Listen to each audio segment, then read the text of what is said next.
Okay, your films predicted social media narcissism before Instagram even existed. Do you consciously observe society deeply, or were those instincts accidental? ಅಲ್ಲ, ನೀವು ಸೊಸೈಟಿನ ಡೀಪಾಗಿ ತಿಳ್ಕೊಳ್ಳೋದು ಒಂದೇ, ನಿಮ್ಮನ್ನು ನೀವು ಡೀಪಾಗಿ ತಿಳ್ಕೊಳ್ಳೋದು ಒಂದೇ. ನಿಮ್ಮ ರಿಫ್ಲೆಕ್ಷನ್ನೇ ಸೊಸೈಟಿ. ನಂತರನೇ ನಿಮಗೂ ಆಸೆಗಳಿದೆ, ನಂತರನೇ ನಿಮಗೂ ವೀಕ್ನೆಸ್ ಇದೆ. ನಾನು ಇಡೀ ಸೊಸೈಟಿನ ತಿಳ್ಕೊಳಕ್ಕೆ ಹೋಗೋದು. ಅದು ಹೆಂಗೆ ಗೊತ್ತಾಗಿರುವೆ, ಗಣೇಶನ ಕಥೆ ಇದೆಯಲ್ಲ, ಹೋಗು ವಿಶ್ವ ಸುತ್ಕೊಂಬಂದ್ರೆ ಅವರು ಸುಬ್ರಹ್ಮಣ್ಯ ಫುಲ್ ಹೊಟ್ಟೋದ್ರಂತೆ, ಇವ್ರ ಅಪ್ಪ ಅಮ್ಮನೇ ಸುತ್ತಬಿಟ್ರು. ನೀವು ಪ್ರಪಂಚ ತಿಳ್ಕೊಳ್ಳೋದು ಒಂದೇ, ನಿಮ್ಮನ್ನು ನೀವು ತಿಳ್ಕೊಳ್ಳೋದು ಒಂದೇ. ಸೊ ನೀವು ಹುಡ್ಕಾಡೋದೇ ಬೇಡ, ನಿಮ್ಮನ್ನು ನೀವೇ ತಿಳ್ಕೊಳ್ಳಿ ಅಂತ. ಇವಾಗ ನೀವು ಏನೇನೋ ಹುಡ್ಕೋದು ಒಂದೇ, ನಿಮ್ಮ ಮೊಬೈಲ್ ಇಟ್ಕೊಂಡು ಪ್ರಜಾಕ್ಕೆ ತಿಳ್ಕೊಳ್ಳೋದು ಒಂದೇ. Okay. Sir, your dialogues are often quoted like philosophy books. Do you write from observation, personal pain, or rebellion? ಅಂದರೆ ಫಿಲಾಸಫಿ ಬಗ್ಗೆ ನಿಮ್ಮ ಡೈಲಾಗ್ಸ್ಗಳು ಫಿಲಾಸಫಿ ಬುಕ್ಸ್ಗಳಿದ್ದಂಗಿರುತ್ತೆ. ಸೊ ಅದು ನಿಮ್ಮ ಪರ್ಸ್ನಲ್ ಅಬ್ಸರ್ವೇಷನ್ನ ಅಥವಾ ನೋವಿಂದನ ಅಥವಾ ಇಲ್ಲೊಂದು ರೆಬಿಲಿಯಸ್ ಆ್ಯಟಿಟ್ಯೂಡಿಂದ ಇದರಿಂದ ಬಂದಿರೋಂಥ ಡೈಲಾಗ್ಸ್ಗಳಾಯಿತು. ಎಲ್ಲವೂ ಸೇರಿರುತ್ತೆ ಅನ್ಸುತ್ತೆ ಆ್ಯಕ್ಚುಲಿ. ಅದು ಮಿಕ್ಸ್ಚರ್ ಆಫ್ ಎವ್ರಿಥಿಂಗ್ ಆ್ಯಕ್ಚುಲಿ. ನಿಮ್ಮ ಜೀವನದ ಅನುಭವಗಳು, ನಿಮ್ಮ ಅಬ್ಸರ್ವೇಷನು, ನಿಮ್ಮೊಳಗಿನ ಇದು ಹುಡುಕಾಟ ಎಲ್ಲವೂ ಸೇರಿ ಏನೇನೋ ಬಂದಿರುತ್ತಷ್ಟೇ. ಇವತ್ತಿನ Kannada industry, whom do you think genuinely experimenting with story telling? ಇವತ್ತಿನ ಕನ್ನಡ ಇಂಡಸ್ಟ್ರಿಯಲ್ಲಿ ನಿಮ್ಮ ಪ್ರಕಾರ ಜೆನ್ಯೂನ್ಲಿ ಸ್ಟೋರಿ ಟೆಲ್ಲಿಂಗನ್ನು ಎಕ್ಸ್ಪರಿಮೆಂಟ್ ಮಾಡ್ತಿರೋಂಥ ಡೈರೆಕ್ಟರ್ ಅಂದರೆ ನಿಮ್ಮ ಪ್ರಕಾರ ಯಾರು? ಈಗಿನ ಎಲ್ಲರೂ ಮಾಡ್ತಾ ಇದ್ದಾರಲ್ಲ ಗುರೇ. They are trying something their own ways. In their own ways, everyone are trying. their own ways, they are all trying. All ಹೊಸ ಡೈರೆಕ್ಟರ್ಗಳು ಏನೇನೋ ಎಷ್ಟೋ ಏನೋ ರಾಮ ರೇ ಅಥವಾ ನೀವು ಮಾಡಿರೋ ಪಿಕ್ಚರ್ ನಿಮ್ಮ ಟೈಟ್ಲ್ ಕೇಳಿದ್ರೆ ಒಂಥರ ಅನ್ಸುತ್ತೆ ಅದು. Sir thank you. ಎಷ್ಟೊಂದು ಸಿನಿಮಾಗಳು ಆ ಥರ ವಿಭಿನ್ನವಾಗಿ ಟ್ರೈ ಮಾಡ್ತಾ ಇದ್ದಾರೆ ಆ್ಯಕ್ಚುಲಿ. ಬಟ್ ಎಲ್ಲೋ ಒಂದು ಕಡೆ ಅದಕ್ಕೆ ಕರೆಕ್ಟಾಗಿ ರೆಕಗ್ನಿಷನ್ ಸಿಗ್ತಾ ಇಲ್ಲ ಪ್ಲಾಟ್ಫಾರ್ಮ್. ಯಾಕಂದರೆ ಎಗೈನ್ ನಾನು ನೋಡೋದೇ ಹಿಟ್ ಆದ್ರ ಮೇಲೆ ನೋಡ್ತೀನಿ ನಾನು ಅಂತ. ಅಲ್ಲೂ ಡಿಪೆಂಡೆಂಟ್. ಏನೋ ಯಾರು ಜನನೇ ಇಲ್ಲ, ಈ ಪಿಕ್ಚರ್ ಚೆನ್ನಾಗಿರಲ್ಲ ಅಂತ. ಸರ್ ಅದನ್ನ ಎಷ್ಟೋ ಜನ ಟ್ವಿಟ್ಟರಲ್ಲೂ ಹಾಕ್ತಾರೆ, ನೀವು ಈ ಸಿನಿಮಾಗೆ ಮಾರ್ಕೆಟಿಂಗ್ ಬಹಳ ಕಮ್ಮಿ ಮಾಡ್ತಿದ್ದೀರಾ. ಸೊ ಅಂದ್ರೆ ನಿಮ್ಮ ಮಾರ್ಕೆಟಿಂಗ್ ಬಗ್ಗೆ ಮಾತಾಡ್ತಾರೆ. ಅಯ್ಯೋ, ಎಲ್ಲವನ್ನೂ ಹೇಳಕ್ ಶುರು ಮಾಡ್ಬಿಟ್ಟಿದ್ದೀರಿ ಇವಾಗ. ಅಂದ್ರೆ ಎಲ್ಲ ಗೊತ್ತಾದ್ರ ಮೇಲೆ ಇನ್ನೇನ್ ಖುಷಿ ಸಿಗುತ್ತೆ ನಿಮ್ಗೆ? ಇನ್ನೋಸೆನ್ಸ್ ಕಳ್ಕೊಂಡು. Correct, that's the right word, innocence is last. If 1999 Upendra watched current Kannada cinema, what would he criticise the most? ಅಂದರೆ ಆ ಉಪೇಂದ್ರ ಪ್ರಸ್ತುತ ಕನ್ನಡ ಸಿನಿಮಾಗಳನ್ನ ನೋಡಿದ್ರೆ ಏನು ಕ್ರಿಟಿಸೈಸ್ ಮಾಡುತ್ತೆ ಅಂದರೆ ಕ್ಯಾರೆಕ್ಟರ್ ಉಪೇಂದ್ರ ದೇರ್ ಆಸ್ಕಿಂಗ್. ಈ ಉಪೇಂದ್ರ ಬೇರೆ, ಆ ಉಪೇಂದ್ರ ಬೇರೆ ಅಂತ. ಅಂದರೆ ಪಾತ್ರದಲ್ಲಿರುವಂಥ ಉಪೇಂದ್ರ ಸರ್ ಅವರು ಹಿ ಮೆಂಟ್. ಆ ಪಾತ್ರದಲ್ಲಿರೋ ಉಪೇಂದ್ರ ಅಂದರೆ ವಿತೌಟ್ ಫಿಲ್ಟರ್. ಫಿಲ್ಟರ್ ಆಗಿ ಈಗ ತುಂಬ ಜನ ಉಪೇಂದ್ರಗಳಿದಾರಲ್ಲ. ಕಮೆಂಟ್ಗಳಲ್ಲಿ 100 ಜನ ಉಪೇಂದ್ರ ಸಿಗ್ತಾರೆ. NKN ಅಂತ ಬರೆದಿರ್ತಾರೆ. ಅವನೇನೋ ಒಂದು ಸ್ಟೈಲಲ್ಲಿ ಇನ್ನೊಬ್ಬ ಯಾವನೋ ಬಂದು ವಿಡಿಯೋ ಮಾಡ್ತಾ ಇರ್ತಾನೆ. ಎಷ್ಟು ಜನ ಉಪೇಂದ್ರಗಳಿದ್ದಾರೆ ಇವಾಗ. ಚೆನ್ನಾಗಿದೆ NKN. Sir, you created cult films without pan India strategy or PR machinery. Do you think today cinema is over marketed ಅಥವಾ ಅಂಡರ್ ರಿಟನ್? ಅದೇ ಸಿಚುವೇಶನ್ ನೋಡಿದಾಗ ಏನು ಹೇಳಿ, ಈಗ ಆ ಥರ ಓಪನ್ ಆಗಿದೆ ಮಾರ್ಕೆಟು, ಬೌಂಡ್ರೀಸ್ ಎಲ್ಲ ಬ್ರೇಕ್ ಆಗಿ ಹೋಗ್ಬಿಟ್ಟಿದೆ. ವೈ ದೇ ಆರ್ ಆ್ಯಕ್ಚುಲಿ ಏನೋ ಪ್ಯಾನ್ ಇಂಡಿಯಾ ಅಂತಾರೆ ಅಂದರೆ, ಈಗ ಒಂದು ಸಿನಿಮಾ ಇಲ್ಲಿ ಚೆನ್ನಾಗಿದೆ ಅನ್ಸಿದಾಗ ಆ ಮಾರ್ಕೆಟು ಎಕ್ಸ್ಪ್ಲೋರ್ ಮಾಡೋಣ ಅಂತ, with A less cost. Correct. ಈಗ ಒಂದು ಸಿನಿಮಾ ನಾನು ತೆಲುಗುಲ್ ಮಾಡೋದಕ್ಕೆ, ಹೊಸದಾಗಿ ಇದನ್ನೇ ಮಾಡೋದಕ್ಕೆ ನನಗೊಂದು 10 ಕೋಟಿ ಖರ್ಚಾಗುತ್ತೆ ಅಂದರೆ, ಹಿಯರ್ ಸ್ಪೆಂಡಿಂಗ್ 50 lakhs ನಾನು ಡಬ್ ಮಾಡ್ಬೋದು. ಪ್ರಮೋಷನ್ ಇನ್ನೊಂದು ಕೋಟಿ ಇಟ್ಟ ಅಂದರೆ ಅಲ್ಲೂ ಕೂಡ ಜನಕ್ಕೆ ಇಷ್ಟ ಆಗುತ್ತೆ ಅಂತ ಟ್ರೈ ಮಾಡ್ಬೋದು. ಈಗ ಮಾರ್ಕೆಟ್ ಓಪನ್ ಆಗಿರೋದ್ರಿಂದ ಈಗ ರೀಜನಲ್ ಅನ್ನೋದಕ್ಕಿಂತ ಏನೋ ಪ್ಯಾನ್ ಇಂಡಿಯಾ ಸಿನಿಮಾ ಅನ್ನೋ ಥರ ಆಗೋಗ್ಬಿಟ್ಟಿದೆ. ಈಗ ದೊಡ್ಡ ಸಿನಿಮಾಗಳೆಲ್ಲ ಪ್ಯಾನ್ ಇಂಡಿಯಾ ಸಿನಿಮಾ ಇವಾಗ. ಹೌದು, ದೊಡ್ಡ ಸಿನಿಮಾ ಇಲ್ಲ ಆ ಥರ. ಬಿಕಾಸ್ ಯಾಕಂದ್ರೆ ಆ ದೊಡ್ಡ ಸಿನಿಮಾಗೆ ಅಷ್ಟು ದುಡ್ಡು ಹಾಕಿ ಅದನ್ನು ವಾಪಸ್ ತೊಗೊಬೇಕು ಅಂದಾಗ ಎಲ್ಲ ಲ್ಯಾಂಗ್ವೇಜ್ಗೂ ಟ್ರೈ ಮಾಡ್ತಾರೆ ಅಷ್ಟೇ. ಆ ಥರ ಆಗಿರ್ಬೋದು ಅಷ್ಟೇ ಗುರು ಅದು. Which of your own films do you think people misunderstood the most? ನಿಮ್ಮ ಸಿನಿಮಾಗಳಲ್ಲಿ ಯಾವ ಸಿನಿಮಾ ಜನ ಮಿಸ್ಅಂಡರ್ಸ್ಟ್ಯಾಂಡ್ ಮಾಡಿಕೊಂಡ್ರು ಅತಿ ಹೆಚ್ಚು ಅಂತ ಅನ್ಸುತ್ತೆ? ಅಂಡರ್ಸ್ಟ್ಯಾಂಡ್ ಮಾಡ್ಕೊಳ್ಳೋದೇ ಕಷ್ಟ, ಮಿಸ್ಅಂಡರ್ಸ್ಟ್ಯಾಂಡ್. ಇದು ನನ್ನ ಪ್ರೋಮೋ.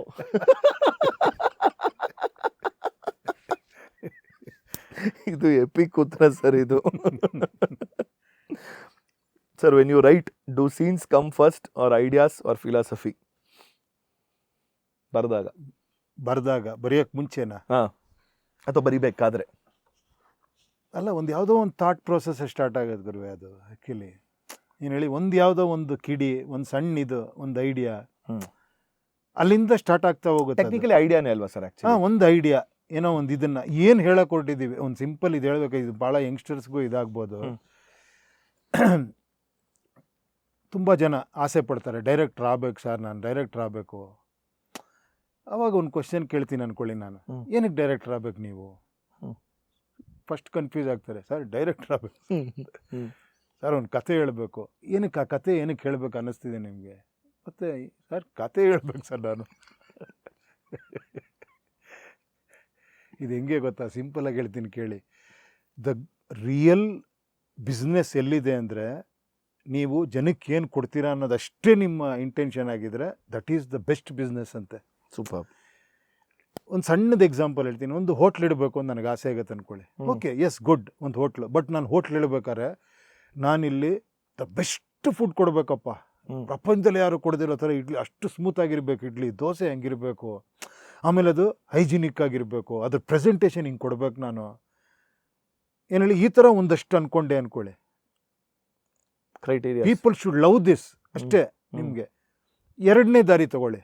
ನಾನೊಂದು ಹೋಟ್ಲ್ ಇಡಬೇಕು, ದೋಸೆ 2.5 ರೂಪಾಯಿ ಇಟ್ಟರೆ ನನ್ನ ಕಾಸ್ಟು 2 ರೂಪಾಯಿ ಒಳಗೆ ಆಗಬೇಕು. ಒಂದು ದೋಸೆಗೆ 50 ಪೈಸೆ ಸಿಕ್ತು ಅಂದ್ಕೊಳ್ಳಿ, ನನಗೊಂದು ದಿನಕ್ಕೆ ಇಷ್ಟು ದೋಸೆ ಮಾಡಿದ್ರೆ ಇಷ್ಟು ಬರುತ್ತೆ. ಇದು ಒಂದು ಕ್ಯಾಲ್ಕುಲೇಷನ್, ಇದು ಒಂದು ಕ್ಯಾಲ್ಕುಲೇಷನ್. ಯಾವ್ದು ವರ್ಕ್ ಆಗುತ್ತಲ್ಲಿ? The first one. Second one sir ಯಾವುದು? ಕ್ಯಾಲ್ಕುಲೇಷನ್ ಮಾಡೋದು. ಇಲ್ಲ, ನನ್ನ ಪ್ರಕಾರ ಕ್ಯಾಲ್ಕುಲೇಷನ್ ಮಾಡೋದು ವರ್ಕೌಟ್ ಆಗಲ್ಲ. First one. ನೀವು ಏನು ಕೊಡ್ತೀರಾ ಚೆನ್ನಾಗಿ, that itself is a big business, that itself is a big publicity, that thought itself is actually ನೀವು ಸಕ್ಸಸ್ಫುಲ್. ಚೆನ್ನಾಗಿ ಕೊಡಬೇಕು, ಹೈಜಿನಿಕ್ಕಾಗಿ ಕೊಡಬೇಕು, ಅದ್ಭುತವಾಗಿ ಒಳ್ಳೆ ರುಚಿಯಾಗಿರಬೇಕು. ಆ ರುಚಿಯಲ್ಲೂ ಕೂಡ ಅವ್ನಿಗೆ ಹೆಲ್ತ್ ಇದಾಗದಿರೋ ಥರ ಆ ಥರ ಒಂದು ನಾನು ಇದು ಕೊಡಬೇಕು, ನ್ಯೂಟ್ರಿಷನ್ ಆಗಿರೋದು ಕೊಡಬೇಕು. ಈ ಥರ planning it self is your publicity ನನ್ನ ಪ್ರಕಾರ. ಅದೇ ಪ್ಲ್ಯಾನ್ ಮಾಡಿದ್ರಿ ಅಂದ್ಕೊಳ್ಳಿ, ಏನು ಹೇಳಿ, ನಾನು ಇಷ್ಟು ದೋಸೆಯಲ್ಲಿ ಇಷ್ಟಿಟ್ಟು ಇಷ್ಟು ಮಾಡಿ ಹಿಂಗೆ ಮಾಡಿ ಈ ಥರ ಪಬ್ಲಿಸಿಟಿ ಮಾಡಿ ಜನನ ಅಟ್ರ್ಯಾಕ್ಟ್ ಮಾಡಿ, ಇದೆಲ್ಲ artificial. End of the day ಇಷ್ಟ ಆಗೋ ಜನಕ್ಕೆ ದೋಸೆ ಚೆನ್ನಾಗಿದೆಯಾ, ಎಷ್ಟು ರುಚಿಯಾಗಿದೆ, ಅದೇ ಪಬ್ಲಿಸಿಟಿ ಅಲ್ವಾ? ಈಗ ನಾನು ಕತೆ ಮಾಡ್ತೀನಿ ಅಂದ್ಕೊಳ್ಳಿ, ನಾನು ಏನಕ್ಕೆ ಮಾಡ್ತಿದ್ದೀನಿ? First of all I should be very clear. ನಾನು ಈ ಕತೆ ಹೇಳ್ಬೇಕು ಸರ್. ಏನಕ್ಕಪ್ಪ ಹೇಳ್ಬೇಕು ಈ ಕತೆನ? ಸರ್ ನನಗೇನೋ ಒಂದು ಹೇಳಬೇಕು ಅಂತ ಆಸೆ ಇದೆ. ಓಕೆ, ಆ ಕತೆ ಒಳಗಡೆ ಟೇಕ್ ಅವೇ ಏನು? ಅವ್ರಿಗೆ ಏನು ಹೇಳಬೇಕು ಅಂತ ಆಸೆ ಪಡ್ತಿದ್ದೀರಾ? ಆ ಒಂದು ಪಾಯಿಂಟ್ ಎಲ್ಲ ಗುರು ತುಂಬ ಇಂಪಾರ್ಟೆಂಟು. ನಾನು ನನ್ನ ಪ್ರಕಾರ, ಅದೇನೋ ನಾನು ಜನರಲಾಗಿ ಹೇಳೋದು ಕಷ್ಟ ಆಗ್ಬೋದು. ನನ್ನ ಪ್ರಕಾರ ಒಂದು ಸಿನಿಮಾ ಫಸ್ಟು ಅದು ಅಟ್ರ್ಯಾಕ್ಟ್ ಮಾಡಬೇಕು ಥಿಯೇಟ್ರಿಗೆ. 2.5 ಗಂಟೆ ಅವನ್ನ ಕೂರಿಸ್ಬೇಕು. 2.5 ಗಂಟೆ ಅವನಿಗೆ ಎಂಟರ್ಟೈನ್ಮೆಂಟ್ ಜೊತೆ ಏನೋ ಒಂದು ವಿಷಯ ಹೇಳಬೇಕು. ಅವನಿಗೆ ಹೋಗ್ತಾವನೇನೋ ತೊಗೊಂಡೋಗ್ಬೇಕು. ಇದಿಷ್ಟು ಇದ್ದರೆ ಸೂಪರ್ ಒಂದು ಇದು ಅಂತ ಅಷ್ಟೇ. ಸೂಪರ್. ಸೊ ಇದೆಲ್ಲವನ್ನೂ ಯೋಚನೆ ಮಾಡಿ ಆಮೇಲೆ ಇನ್ನೊಂದು ಏನಂದರೆ, ಅಲ್ಲೊಂದು ಇದಿದೆಯಲ್ಲ, ನಾನು ಹೇಳದ್ನಲ್ಲ, ಡೈರೆಕ್ಟ್ರ್ ಯಾಕೆ ಆಗಬೇಕು ಅಂದರೆ, ಸರ್ ನಾನು ಡೈರೆಕ್ಟ್ರಾಗಿ ಫೇಮಸ್ ಆಗಬೇಕು. ಫೇಮಸ್ ಯಾಕೆ ಆಗಬೇಕು ಸರ್? ಏನು ಸರ್, ನಾನು ಜೀವನದಲ್ಲಿ ಏನೋ ಸಾಧಿಸಿದೆ, ನಾನು ಅದೇ ಸಂಪಾದನೆ ಮಾಡೋಕೆ ಇದು ಮಾಡಬೇಕು. ಅವನ ಉದ್ದೇಶ ಒಂದು ರೇಂಜ್ ರೋವರ್ ಕಾರ್ ತೊಗೊಬೇಕು ಅಂದ್ಕೊಳ್ಳಿ. ನೀನು ರೇಂಜ್ ರೋವರ್ ಕಾರ್ ತೊಗೊಳಕ್ಕೋಸ್ಕರ ಡೈರೆಕ್ಷನ್ ಮಾಡಿದ್ರೆ ಹೀರೋ ರೇಂಜ್ ರೋವರ್ ಹೊರ್ಟಾಗುತ್ತೆ. ಅದು ಆಗೋದು, ರೇಂಜ್ ರೋವರ್ ಎಲ್ಲ ಬರೋದು ನನ್ನ ಖುಷಿಗೆ, ನಾನು ಏನೋ ಒಂದು ಇದನ್ನು ಮೇಳ್ಬೇಕಪ್ಪ ಅನ್ನೋ ಪ್ಯಾಷನೇಟ್ ಆಗಿ ಮಾಡಿದಾಗ ಇದೆಲ್ಲ ತಲೆಗೆ ಬರಲ್ಲ. ನಾನು ಏನು ಮಾಡಬೇಕು, ಇದು ಮಾಡಬೇಕು, I want to prove something, ನಾನು ಎಲ್ಲರಿಗಿನ್ನ ಬೆಟ್ರು, ಇದು ಯಾವುದೂ ಇರಬಾರ್ದಲ್ವ ಅಲ್ಲಿ. ಅಬ್ಸಲ್ಯೂಟ್ಲಿ. ಜಸ್ಟ್ ನನ್ನ ಖುಷಿಗೆ ನಾನು ಸಿನಿಮಾ ಮಾಡ್ತೀನಪ್ಪ ಸರ್, ನನ್ನ ಪ್ಯಾಷನ್ ಸರ್, ಒಂದು ಹಿಂಗೆ ತೋರಿಸ್ಬೇಕು ಅಂತಿದ್ದೀನಿ ಸರ್, ಹಿಂಗೆ ಆ್ಯಕ್ಟಿಂಗ್ ಹಿಂಗೆ ತೆಗಿಸ್ಬೇಕು ಅಂದ್ಕೊಂಡಿದ್ದೀನಿ ಸರ್. ಸರ್ ಮೇಕಪ್ ಇರಬಾರ್ದು ಸರ್, ರಿಯಲ್ಲಾಗಿ ಮಾಡ್ಬೇಕು ಸರ್, ಆ್ಯಕ್ಟಿಂಗ್ ಮಾಡ್ದಂಗೆ ಇರಬಾರ್ದು ಸರ್, ಕ್ಯಾಮ್ರಾ ಇಟ್ಟಂಗೆ ಇರಬಾರ್ದು ಸರ್. ಸರ್ ನನಗೆ ರಿಯಲ್ಲಾಗಿ ನಡೀತಿದ್ದೀನೋ ಅನ್ಸೋಂಥ ಸಿನಿಮಾ ತೆಗಿಬೇಕು ಸರ್. ದೀಸ್ ಆರ್ ಆಲ್ ಅಲ್ವಾ? ನಾನು ಒಂದು ಪಾಯಿಂಟ್ ಹೇಳಿದ್ದಷ್ಟೇ. ಅಬ್ಸಲ್ಯೂಟ್ಲಿ. ಬಟ್ ಎಲ್ಲ ಪೋಸ್ಟ್ಪೋನ್ ಮಾಡ್ಕೊಂಡ್ಬಿಟ್ಟಿದ್ದಾರೆ ಇವಾಗ. ಸಕ್ಸಸ್ ಆದರೆ ನಾನು ಹ್ಯಾಪಿ, ನಾಳೆ ನನಗೆ ಅವಾರ್ಡ್ ಬಂದರೆ ನಾನು ಹ್ಯಾಪಿ, ನನಗೆ ಅದರಿಂದ ದುಡ್ಡು ಬಂದರೆ ನಾನು ಹ್ಯಾಪಿ. ಬೈ ಪ್ರಾಡಕ್ಟ್ ಸರ್ ಅದು ಅಲ್ವಾ? ಅದೆಲ್ಲ ಬರೋದು. ನೀನು ಈ ಕ್ಷಣದಲ್ಲಿ ಹ್ಯಾಪಿಯಾಗಿ ಮಾಡ್ತಿದ್ಯಾ ಅನ್ನೋದೇ ಕೌಂಟ್ ಆಗೋದಲ್ವಾ? In the process. ಕರೆಕ್ಟ್. ಆ ಪ್ರೋಸೆಸ್ಸಲ್ಲಿ ಎಂಜಾಯ್ ಮಾಡಿ ನೀವು ಮಾಡ್ತಾ ಇದ್ರೆ ಆಟೋಮೆಟಿಕ್ಕಾಗಿ ಅದು ಜನ ಎಂಜಾಯ್ ಮಾಡ್ತಾರೆ. Sir, have you ever removed a brilliant scene because it was too intelligent for mass audience?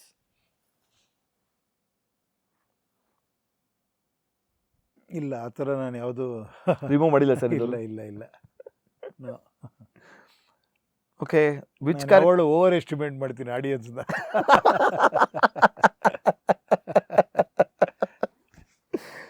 Which character from your filmography scared you while writing? Which character from your filmography scared you the most while writing it?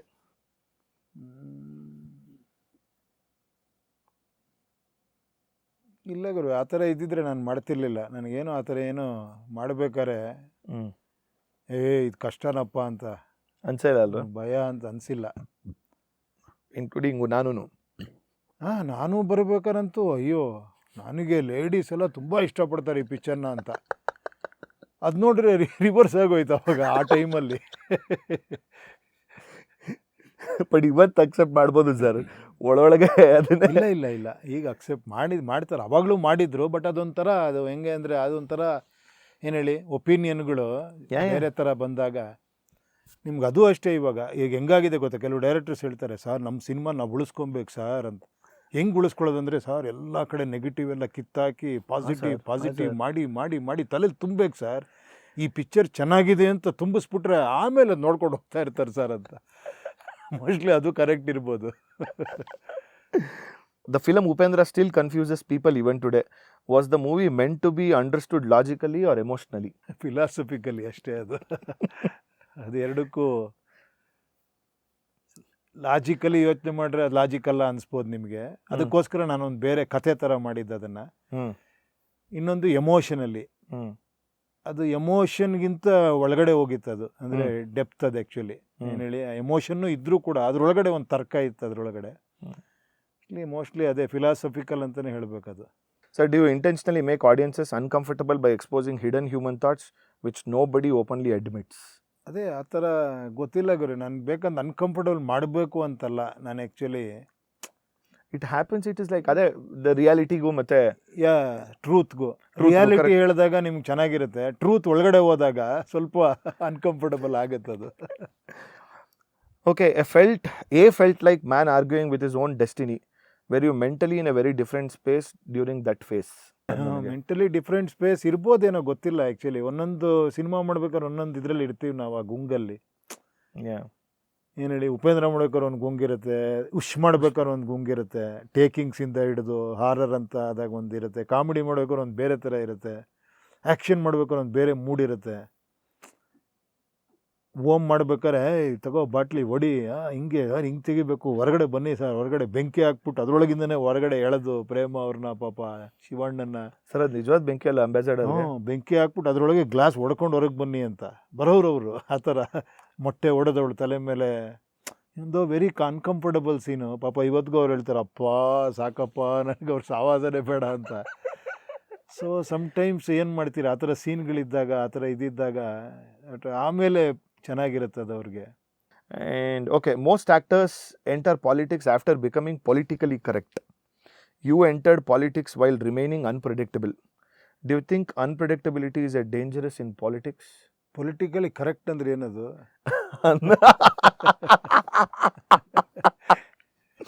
If you know, you know.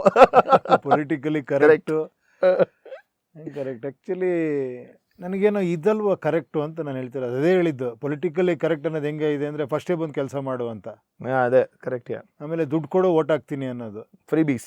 ಆಮೇಲೆ ಪ್ರಚಾರ ಮಾಡ್ತೀನಿ, ಒಂದು sensation create ಮಾಡ್ತೀನಿ, ನಾನು ಗೆಲ್ತೀನಿ ಅನ್ನೋದು, ಇದೆಲ್ಲ politically ಕರೆಕ್ಟಾ ಅಂತ. ನಾಳೆ ಅವ್ನು ನಿಮ್ಮ ಹತ್ರ ಬರ್ದೇನೇ ಇರೋದು, ನೀವು ಅವನಿಗೆ ಬೈಕೊಂಡು ಓಡಾಡೋದು, ಇದೆಲ್ಲವೂ ರಾಂಗ್ ಆಗಿದೆ. ಪೊಲಿಟಿಕಲಿ ವಾಟ್ ಈಸ್ ಇನ್ಕರೆಕ್ಟ್ ಅವಾಗ ಅಲ್ವಾ? ಅದೇ ಹೇಳಿದ್ದು, ರಿಯಾಲಿಟಿ ಅದಿರ್ಬೋದು, ಬಟ್ ಟ್ರೂತ್ ಇದಲ್ವಾ? So is it so uncomfortable this truth? Is only uncomfortable because ಆಗುತ್ತೋ ಇಲ್ವೋ ಅಂತ ಒಂದು ಇದಷ್ಟೇ. That is unpredictability actually. ಅಲ್ವಾ? ಆ ಡೌಟ್ಸು. ಬಟ್ ಅದಕ್ಕೆ ಆನ್ಸರ್ ಅದು ನಿಮ್ಮಲ್ಲೇನೆ. You have to, if you can, it will happen ಅಷ್ಟೇ. ಆಗಲೇ ಹೇಳ್ಬಿಟ್ಟಿದ್ದೀನ ಸರ್. ಬಟ್ ಯಾವುದು ಇದು ನಾನು ಕೇಳ್ತಿರೋ ಪ್ರಶ್ನೆ, ಯಾವುದು ಸಮ್ವನ್ ಡಿಂಟ್ ಆಫರ್ ಯು ಬಂದ್ಬಿಟ್ಟು ಇಷ್ಟು ಕೋಟಿ ಕೊಡ್ತೀನಿ ನಾನು ಅಂದರೆ ಈ ಪೊಲಿಟಿಕಲ್ ಪಾರ್ಟಿಗೆ, ವಿ ವಿಲ್ ಸಾಥ್ ನಿಂತ್ಕೊಳ್ತೀವಿ ಅಂತ. I am sure summon would have offered ಅಲ್ಲ ಸರ್? ಅಲ್ಲ, ಅದಿದೆ ಗುರುವೆ, ಈವನ್ ಟುಡೇ ಇದೆ ಸರ್. ಇರುತ್ತದು ಆ್ಯಕ್ಚುಲಿ. ಮಾಡಿ ನಾವೇನು ಎಕ್ಸ್ಪೆಕ್ಟ್ ಮಾಡ್ತಿಲ್ಲ. ಪಾಪ ಆ ಥರದವರು ಇದ್ದಾರೆ ಗುರು. ಕರೆಕ್ಟ್, ಅದೇ ಆ್ಯಕ್ಚುಲಿ ಕೆಲವು ಹೇಳ್ತಾರೆ ನೀವು ದುಡ್ಡು ಇಸ್ಕೊಳ್ಳಿಲ್ಲ ನಾನು ಪರವಾಗಿಲ್ಲ, ವೆಹಿಕಲ್ಸ್ ತೊಗೊಳ್ಳಿ, ಇದು ಮಾಡಿ, ನಮ್ಮ ಕಡೆಯಿಂದ ಏನು ಬೇಕಾದ್ರೆ ಹೆಲ್ಪ್ ಮಾಡ್ತೀವಿ ಅಂತಾರೆ. ಬಟ್ ಅಗೈನ್ You ಮತ್ತೆ will come ಅದೇ back to the same. ಅಲ್ಲಲ್ಲ, ಮತ್ತೆ ಅದೇ ಅಯ್ಯೋ ಇನ್ನೊಂದು ಮಾಡ್ತೀನಿ, ಮತ್ತೊಂದು ಮಾಡ್ತೀನಿ. ಗೊತ್ತಿಲ್ಲ ನನಗೆ ಅದು ನನಗೆ ಕರೆಕ್ಟ್ ಅನ್ನಿಸ್ತಿಲ್ಲ ಆ ದಾರಿ ಆ್ಯಕ್ಚುಲಿ. ಆಮೇಲೆ ಮತ್ತೆ ರಾಂಗ್ ಮೆಸೇಜೇ ಕಳಿಸ್ತೀನಿ ಜನಕ್ಕೆ. ನಿಮ್ಮನ್ನು ತಲುಪೋಕೆ ನಾನು ಇದೆಲ್ಲ ಮಾಡ್ತೀನಿ ಅಂದಾಗ ಇನ್ಸಲ್ಟ್ ಟು ದಿ ಪೀಪಲ್ ಅಲ್ವಾ ಇದುವರೆಗೂ ನಾನು ಹೇಳಿರೋದಕ್ಕೆ. Changing the narrative. ಅಲ್ಲ, ಚೇಂಜಿಂಗ್ ದ ನರೇಟಿವು. ಇವಾಗ ನಿಮ್ಮ ಬಗ್ಗೆ ನಂಬಿಕೆ ಇಲ್ಲ, ನನಗೆ ನಂಬಿಕೆ ಇದೆ, ಜನ ಗೆಲ್ತಾರೆ, ನನಗೆ ನಂಬಿಕೆ ಇದೆ, ಇವು ಯಂಗ್ಸ್ಟರ್ಸ್ ಮಾಡ್ತಾರೆ ಇದನ್ನು ಅಂತ. ಸೊ ಆ ಬಿಲೀಫ್ ಮೇಲೆ ನಾನು ಹೋಗ್ಬೇಕು. I should be honest with myself. I should believe 100% ಯೂತ್ಸನ್ನು. ನಂಗೆ ಡೌಟ್ ಇರಬಾರ್ದು. ನಾನು ಮಾತಾಡ್ಬೇಕಾದ್ರೆ 1000 ಹೇಳಿರ್ಬೋದು ಇವಾಗ, ಏನು ಹೇಳಿ, ಸಿನಿಮಾ, ಇದು ರಿಯಾಲಿಟಿ, ಡಿಪೆಂಡೆಂಟ್ ಆಗಿದ್ದೀವಿ, ಅದು ಇದು ಅಂತ. ಬಟ್ ಇಂಡಿಪೆಂಡೆಂಟ್ ಆಗಿರೋರು ತುಂಬ ಜನ ಇದ್ದಾರೆ ಇಲ್ಲಿ ಅಂತ ನನಗೆ ವಿಶ್ವಾಸ ಇದೆ. ತುಂಬ ಜನ ಇದ್ದಾರೆ. ಅವ್ರು ಮನ್ಸು ಮಾಡಿಬಿಟ್ರೆ ಎಲ್ಲರನ್ನೂ ಇಂಡಿಪೆಂಡೆಂಟ್ ಮಾಡಿಬಿಡ್ತಾರೆ ಬೇಕಾದ್ರೆ. ನನಗಿಂತ ಜಾಸ್ತಿ ಅವ್ರ ಹತ್ರ ಪವರ್ ಇದೆ, ಅದು ಅವ್ರಿಗೆ ಗೊತ್ತಾಗ್ತಿಲ್ಲ. ಹೇಳಿದ್ರು ಕೂಡ ನಂಬಲ್ಲ. ಇಲ್ಲ ಸರ್, ನಿಮ್ಮ ಮಾತು ಕೇಳ್ತಾರೆ ಸರ್, ನಮ್ಮ ಮಾತು ಯಾರು ಕೇಳ್ತಾರೆ ಸರ್ ಅಂತಾರೆ. ಇಲ್ಲ, ನಿಮ್ಮ ಒಂದು ವಿಡಿಯೋ ಯಾವ ಲೆವೆಲ್ಗೆ ಅದು ಇದಾಗತ್ತೆ ಅಂದರೆ, ನಾನು ಮಾಡಿದ್ರೆ ನಾನು ಮಾಡ್ತಾಯಿದ್ದೀನಿ, 8 ವರ್ಷದಿಂದ ಮಾಡ್ತಾಯಿದ್ದೀನಿ ಅನಿಸುತ್ತೆ. ಬಟ್ ಅವ್ರು ಮಾಡಿದಾಗ ಅದ್ರ ನೋಡಿ ರಿಯಾಕ್ಷನ್ ನೋಡಪ್ಪ, ನೋಡಿ ಎಲ್ಲಿಗೆ ತಲುಪಿದೆ ಅಂತಾರೆ. ಒಬ್ಬ ಹಳ್ಳಿ ಅವ್ನು ಮಾಡಿದ್ರೆ ನೋಡು ಹಳ್ಳಿಗೆ ಹೆಂಗೆ ತಲುಪಿದೆ. ಒಂದು ಲೇಡಿ ಯಾರ ಮನೇಲಿ ಕೂತ್ಕೊಂಡು ಮಾಡಿದ್ರೆ ನೋಡು ಮನೆಗೆ ತಲುಪಿದೆ ಅಂತಾರೆ ಅಲ್ವಾ ಗುರುವೆ. ಎಷ್ಟು ಎಫೆಕ್ಟಿವ್ ಅದು, ಎಷ್ಟು ಗ್ರೇಟ್ ಅದು. Everyone have that power today actually. ಆ ಲೆವೆಲ್ ಪವರ್ ಇದೆ. Sir, your political speeches often sound more philosophical than electoral. Do you genuinely want power or do you want to change political thinking? I want you to be powerful. ನನಗೇನು change ಅಲ್ಲ. ನಿಮ್ಮ ಹತ್ರ ಆ power ಇದೆ, ನನಗೆ ಹೇಳ್ತೀರಲ್ಲ, ನನಗೆ power ಬೇಕಾ ಅಂತ.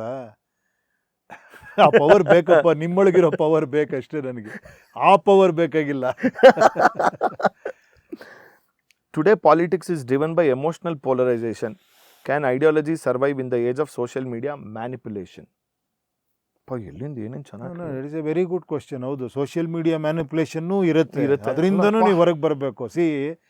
ನಾನು ಇವಾಗ ಒಂದು 10 ವಿಡಿಯೋ ಮಾಡಿದೆ ಅಂದ್ಕೊಳ್ಳಿ, ಏನು ಹೇಳಿ, ನಾನು ಮ್ಯಾನಿಪುಲೇಟ್ ಮಾಡಿ ಅಲ್ಲೊಂದು ಕ್ರಿಯೇಟ್ ಮಾಡಿದೆ, ಒಂದು ವೇವು. ಏನಯ್ಯ ಇದು, ಇದುವರೆಗೂ ಪ್ರಜಾಕ್ಕೆ ಇಲ್ಲಿ ಯಾರೋ ಒಬ್ರು ಬಂದ್ಬಿಟ್ಟು ಫುಲ್ ಅವನಿಗೆ ಸಪೋರ್ಟ್ ಮಾಡ್ತೀಯಾರ ಜನ ಅಂತ. ಅವಾಗಲೂ ನೀವು ಇಂಡಿಪೆಂಡೆಂಟ್ ನಿಂತ್ಕೊಳ್ಳೋದಿಲ್ಲ, there you wins. Absolutely. Yeah. ಅದೇ ಮತ್ತೆ ಇಂಡಿಪೆಂಡೆಂಟ್ ಅಂತ ಹೇಳ್ತೀರ. ಅದೇ it comes back to the and it texts you. ನೀನು ಎಷ್ಟು ಇಂಡಿಪೆಂಡೆಂಟ್ ಆಗಿದ್ಯಾ, ಟೆಸ್ಟ್ ಮಾಡ್ತಾನೆ ಇರುತ್ತಲ್ಲ ಅದು. Mostly sir next film title independent. You once spoke about system change. What is one exact change you still strongly believe India urgently needs? Youths mindset through handset. Pa. Whistle moment ಇದು, mindset through handset. ಇದು already ಮಾತಾಡಾಗಿದೆ. ಅದೇ if you become chief minister tomorrow, what is the first thing you would change in Karnataka governance? Still remains the same sir, Vidhana Soudha close ಮಾಡೋದು. ಅದು ಆಟೋಮೆಟಿಕ್ಕಾಗಿ ಆಗ್ಬಿಡೋದು ಗುರು, ಜನ ಮನ್ಸು ಮಾಡಿದ್ರೆ. 100%. Is corruption today more dangerous in politics or in people's mindset? ಅಲ್ಲ, corruption ಇರೋದೇ ಇಲ್ಲಿಂದನೇ start ಆಗಿರೋದು. ಅದು ಜನರಿಂದ, ನನ್ನಿಂದನೇ ಕರಪ್ಷನ್ ಆಗಿರೋದು. ನಾನು ಅದಕ್ಕೆ ಕಾರಣ. ನಾನು ಒಪ್ಕೊಳ್ಳೋಕೆ ರೆಡಿ ಇಲ್ಲ. ಐ ಆಮ್ ನಾನ್ ಕರೆಕ್ಟ್ ಆಗಿದ್ದೀನಿ. Again reality and truth. ಅದು ಹುಡ್ಕೋಕ್ಕೂ ರೆಡಿ ಇಲ್ಲ. ನಾನೆಲ್ಲಿ ಕರಪ್ಟ್ ಆಗಿದ್ದೀನಿ ಅಂದರೆ, ನಾನು ಇವನ್ ಒಂದು ಎಮೋಷನಲ್ ವಿಷಯಕ್ಕೆ ಹಾಕೋದು ಕೂಡ ಕರಪ್ಷನ್ ನನ್ನ ಪ್ರಕಾರ. They will not agree are like we will not agree. Sorry, I made. ಅಲ್ಲಲ್ಲ, ಒಂದು ಎಮೋಷನಲ್ ವಿಷಯ ರೀ. ಹೌದು ರೀ, ನಾನೊಂದು ಯಾವುದೋ ಕ್ಯಾಸ್ಟು, ರಿಲಿಜಿಯನ್ನು, ಅಥವಾ ಇನ್ಯಾವುದೋ ಎಮೋಷನಲ್ ಇಶ್ಯೂ, ಇನ್ಯಾವುದೋ ವೇವ್ಗೆ ಜಡ್ಜ್ಮೆಂಟಲ್ಲಿ ಆಗೋದು ನಾನು. ಇಲ್ಲ, ಈ ಸತಿ ಅದು ಬರೋದು, ನನ್ನ ವೋಟ್ ವೇಸ್ಟ್ ಮಾಡ್ಕೊಬಾರ್ದು. ನಾನು ನಾಳೆ ಹೇಳಬೇಕಲ್ಲ, ನಾನು ಹಾಕಿದ್ದೀನಮ್ಮ, ನಮ್ಮವ್ರು ಗೆದ್ದಿಯಾರು ನೋಡ್ದ ಅಂತ ಕೇಳಿಬಿಟ್ರೆ ಯಾರ ನಾನು ಇದಕ್ಕಾಗ್ದೆ, ಏನೋ ಓಟೆ ಸಿಕ್ಕಿಲ್ಲ ಅಂದರೆ ಹೌದಾ ಅಂತ ನನಗೆಲ್ಲೋ ಶೇಮ್ ಆಗ್ಬಿಡುತ್ತೆ. ಆ ಥರ ಹೆಂಗೆ ಸಾಧ್ಯ ಅದಲ್ವಾ ಸರ್? ಹಾಗಾದರೆ ಕೆಲವ್ರು ನೋಟಾಗಿ ಓಟ್ ಹಾಕ್ತಾರಲ್ಲ, ಅವ್ರ ಬಗ್ಗೆ ನಿಮ್ಮ ಅಭಿಪ್ರಾಯ ಏನು ಅನ್ಸುತ್ತೆ? ಅದೇ ನೋಟಾನು ಕೂಡ ಕರೆಕ್ಟಾಗಿ ತಿಳ್ಕೊಬೇಕು. ಆ್ಯಕ್ಚುಲಿ ನೋಟಾ, ನಾನು ಹೇಳ್ತೀನಲ್ಲ, ಇವಾಗ ನೋಟಾಗಿ ಹಾಕ್ತಾರಲ್ಲ, ನೋಟಾಗಿ ಒಂದು ಇದ್ದಿತ್ತು ಆ್ಯಕ್ಚುಲಿ. ಮೋರ್ ದೆನ್ 50% ನೋಟಾಗಿ ಬಿದ್ದರೆ ಎಲ್ಲ ಅಲ್ಲಿರೋರೆಲ್ಲ ಡಿಸ್ಕ್ವಾಲಿಫೈ ಆಗಬೇಕು. ಅದಾದಮೇಲೆ ಸುಪ್ರೀಂ ಕೋರ್ಟಲ್ಲೆಲ್ಲ ನಾನು ಓದಿದ ಪ್ರಕಾರ ಅದು ಕ್ಯಾನ್ಸಲ್ ಆಗಿದೆ ಇವಾಗ. ಅಲ್ಲಿ ಏನಿದೆ ಅಂದರೆ, ನೋಟಾ 50% ಮೇಲೆ ಬಿದ್ದರೂ ಕೂಡ ಅದ್ರ ನೆಕ್ಸ್ಟ್ ಯಾರಿಗೆ ಓಟ್ ಬಿದ್ದಿದೆಯೋ ಅವನು ಎಲೆಕ್ಟ್ ಆಗ್ತಾನೆ. Oh, then what is the whole use? ಅದೇ ಗೊತ್ತಾಗ್ತಾ ಇಲ್ಲ ಅದನ್ನು. ಜಸ್ಟ್ ನಾನು ಇವಾಗ ಎನ್ಕ್ವೈರಿ ಮಾಡಬೇಕು ಈ ನೋಟಾ ಅಂದರೆ. ನಾನು let me Google it actually. I want to ಅದ್ರ ಬಗ್ಗೆ ತಿಳ್ಕೊಬೇಕು ಇವಾಗ. ನೋಟಾಗ ಪವರ್ ಇದೆಯಾ ಅಂತ ತಿಳ್ಕೊಳ್ಳಿ ನೀವು ಕೂಡ. ಅವ್ರ ಪ್ರಶ್ನೆ ಕೇಳಿದವರು ತಿಳ್ಕೊಂಡು ಹೇಳಕ್ಕೆ ಹೇಳಿ ನನಗೆ. ಅಲ್ಲ ಆ ಪ್ರಶ್ನೆ ನಂದು ಸರ್, ನಿಮ್ದುನಾ? ಆಟೋಮೆಟಿಕ್ ಆಗಿ ಬಂದಿದ್ದು ನೋಟ. ನೋಡಿ ಅದೊಂಚೂರು ತಿಳ್ಕೊಳ್ಳಿ. ನೋಟಾಗಿ ನಿಜವಾಗ್ಲೂ 50% ಜನ ಮೇಲೆ ಹಾಕಿದ್ರೆ ಡಿಸ್ಕ್ವಾಲಿಫೈ ಆಗ್ಬೇಕಲ್ವಾ. ಅಲ್ಲ ಅದು ಇವಾಗ ಹೆಂಗಾಗಿದೆ ಗೊತ್ತಾ, ನಂಗೆ ಡೆಮೋಕ್ರಸಿನೇ ಬೇಡ ಅನ್ನೋ ಥರ. ಏನು ಹೇಳಿ, ಲಾರ್ಜರ್ ಪರ್ಸ್ಪೆಕ್ಟಿವ್. ಲಾರ್ಜರ್ ಪರ್ಸ್ಪೆಕ್ಟಿವ್ ಅಲ್ಲಿ ಹಂಗಾಗ್ಬಿಟ್ಟಿದೆ. ನನ್ ಆಫ್ ದಿ ಎಬೋ ಅಂದರೆ ಅದ್ರಲ್ಲಿ ಒಬ್ಬರು ಸಿಗ್ಲಿಲ್ವಾ ಅಂತ. ಒಬ್ಬ ಇಂಡಿಪೆಂಡೆಂಟ್ ಯಾರೋ ಇರ್ಬೋದಲ್ವಾ. ಇರ್ಬೋದು. ನಾವು ಎಷ್ಟು ಎನ್ಕ್ವೈರಿ ಮಾಡಿದೀವಿ ಅದನ್ನ. ಅಲ್ಲ ಹಾಗೇನ ಇಂಡಿಪೆಂಡೆಂಟ್ ಬಂದು ಏನಾಗುತ್ತೆ ಗೊತ್ತಾ ಸರ್, ಅವ್ನು ಪ್ರಚಾರ ಮಾಡಿಲ್ಲ, ಸೊ ನನಗೆ ಗೊತ್ತಿಲ್ಲ ಅವ್ನ ಬಗ್ಗೆ ಅನ್ನೋದು ಬಂದ್ಬಿಡುತ್ತೆ. ಅದೇ ಹೇಳಿದ್ದು, ಅದೊಂದು ಪ್ರಾಬ್ಲಮ್. ಅದೊಂದು ಪ್ರಾಬ್ಲಮ್ ಈಗ. ಪಾಪ ಅವ್ನು ಏನು ಮಾಡ್ತಾನೆ, ಅವನು ಒಬ್ಬ ಹಾನೆಸ್ಟ್ ಪರ್ಸನ್ ಇರ್ಬೋದು, ಅವ್ನು ನಿಮ್ಮನ್ನ ಹೆಂಗೆ ರೀಚ್ ಆಗ್ತಾನೆ ಅಂದಾಗ ಕೆಲವು ಸತಿ ನಮ್ಮದೇ ಜವಾಬ್ದಾರಿ ಆಗುತ್ತೆ, ನಾವೇ ರೀಚ್ ಆಗ್ಬೇಕು ಅವಾಗ. ಹೌದು. ಓಕೆ, ನನಗಿಲ್ಲಿ ಯಾರೂ ಸರಿ ಇಲ್ಲ, ನಾನು ಇಂಡಿಪೆಂಡೆಂಟ್ ಬಗ್ಗೆ ಯಾರು ಇವನು, ಏನು ಇವನು ತಿಳ್ಕೊಬೋದು ಅವನ ಬಗ್ಗೆ. ಏನಕ್ಕಪ್ಪ ನಿಂತಿದ್ಯಾ ನೀನು ಅಲ್ವಾ, ನನ್ನ ಡ್ಯೂಟಿ ಅದು. ಆಮೇಲೆ ನೀವು ಡಿಸ್ಕ್ವಾಲಿಫೈ ಮಾಡಿ ಯಾರು ಸರಿ ಇಲ್ಲ ಅಂತ. ವಿತೌಟ್ ನೋಯಿಂಗು 3 ಪಕ್ಷ ನನಗೆ ಇಷ್ಟ ಇಲ್ಲ ಅಂದ್ಬಿಟ್ಟು ಕೆಳಗೆ ನಿಂತಿರೋನೆಲ್ಲ ಡಿಸ್ಕ್ವಾಲಿಫೈ ಮಾಡೋದಿದೆಯಲ್ಲ. ಇಲ್ಲ ಮುಂಚೆ ಯಾರೊಬ್ರು ಇದ್ರು ಗೊತ್ತಾ ಸರ್, ಐ ಡೋಂಟ್ ನೋ ಅವ್ರ ಹೆಸರು ನಂಗೆ ಕರೆಕ್ಟ್ ಹೊಟ್ಟೆ ಪಕ್ಷದ ರಂಗಸ್ವಾಮಿನೋ ಯಾರೋ ಅವರು ಪಾಪ ನಿಂತ್ಕೊಂತಿದ್ರು, ಪ್ರತಿ ನಿಂತ್ಕೊಂತಾರೆ, ಸತಿ ಪ್ರತಿ ನಿಂತ್ಕೊಂತ ಸಲ ಇದ್ರು. ಅವ್ರು ನಾನು ಸಿಂಬಾಲಿಕ್ ಆಗಿ ನಿಂತ್ಕೊಂತೀನಿ, ನಾನು ಈ ತರ ನಾನು ಹಣದ ರಾಜಕೀಯ ಮಾಡಲ್ಲ ಅಂತ. ಕರೆಕ್ಟ್. ಶಿವರಾಮ್ ಕಾರಂತರು ನಿಂತಿದ್ರು. ಕರೆಕ್ಟ್. ನಾನು ನಮ್ಮ ಅಪ್ಪಂಗೆ ಯಾವಾಗಲೂ ಕೇಳ್ತಾ ಇದ್ದೆ, ಇವ್ರು ಇಷ್ಟು ಜನದಲ್ಲಿ ನಮ್ಗೆ ಗೊತ್ತಿರೋದು ಒಂದು ಯಾವುದೋ 2-3 ಪಕ್ಷ ಆಯಿತು ಸರ್. ನಿಮಗೆ ಎಲೆಕ್ಟ್ರಲ್ ಬ್ಯಾಲೆಟಲ್ಲಿ ನೋಡಿದಾಗ ಒಂದು 10-11 ಇರೋದು. ನಾ ಕೇಳ್ತಿದ್ದೆ, ಇಲ್ಲಿ ನಿಂತ್ಕೊಂಡು ನಾನು 8-9 ಯಾರು ಇವರು, ನನ್ಗೆ ಗೊತ್ತೂ ಇಲ್ಲ ಇವರು. I should know something about someone. ಅದೇ ಹೇಳಿದ್ದು ಅದಕ್ಕೊಂದು ನಮಗೆ ಬೇಕು, ನಾವು ಒಂಚೂರು ತಿಳ್ಕೊಬೇಕಾಗತ್ತೆ. If at all you want to vote for NOTA, please consider this. Correct, you are right. That's a very good actually sir.